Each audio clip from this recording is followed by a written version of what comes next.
Hello and welcome back to College Algebra, MAT 150. In this lecture we will be discussing decomposing functions. So what we've done so far is to plug one function into the other when we're composing them. Unsurprisingly, sometimes it may be useful to actually look at what are the sort of components of these functions, or what functions do we have buried inside of other functions. This is often very important for calculus in terms of seeing what sort of bigger or functions are sort of on the outside, and as we sort of go find our way inward. So let's take a look. Basically what we're going to do is we're going to look to find two functions that compose to be the one that we already have. So when we're thinking about this, we should think about this as plugging something in.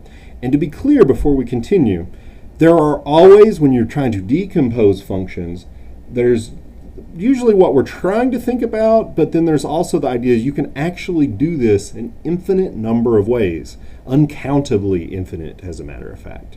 But if we look at this, and we're trying to say what function is inside a bigger function. Okay, what can I plug into something else? Well, here we see the parentheses. So the 2x minus 3 is inside, and then we see parentheses.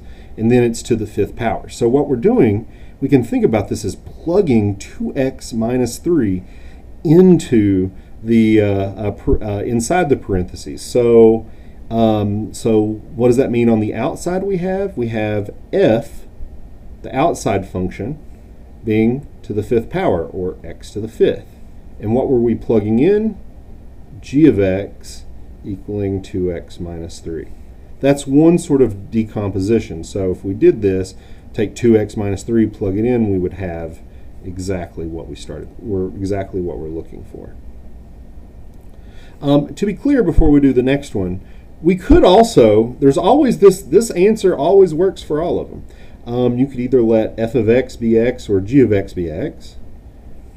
So if f of x just equals x, but we got to plug in g, well, we could just let g be the whole thing that we were actually trying to look for, as it turns out. This is sort of the simple one. You could actually switch the x, and you could let 2x minus 3 to the fifth be the top, and x be f of x, and g of x be x, and it would still work out. But there are many, like I said, infinitely many ways that we can decompose these. But usually we're looking for something like this. Again, what's the main outside picture? It's to the fifth power. What's the main inside function that we're sort of trying to look at? The 2x minus 3.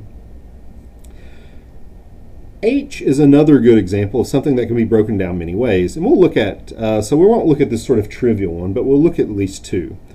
So what are we thinking on the outside? Well, on the outside, I'm doing 1 over this whole thing. So 1 over everything. So if we think about that, that's sort of the big picture. On the outside, we can think of 1 over x. 1 divided by something. Okay? And then g of x, what was that something we had in the bottom? Well, it was x plus 3 squared. So this is a decomposition. We could also do something like f of x equals, so here we have 1 over x plus 3 squared. Well, instead of thinking of it as 1 over something, we could think about it 1 over something that's being squared. So instead of 1 over x, 1 over x squared is also a reasonable way to think about this. And g of x is just what's on the inside. So what do we plug into x squared to be 1 over, and for x to be 1 over x plus 3 squared? Well, we had to plug in x plus 3.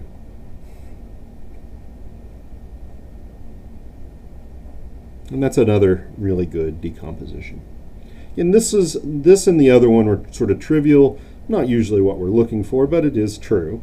But we're probably looking for something like these, typically. That concludes this section.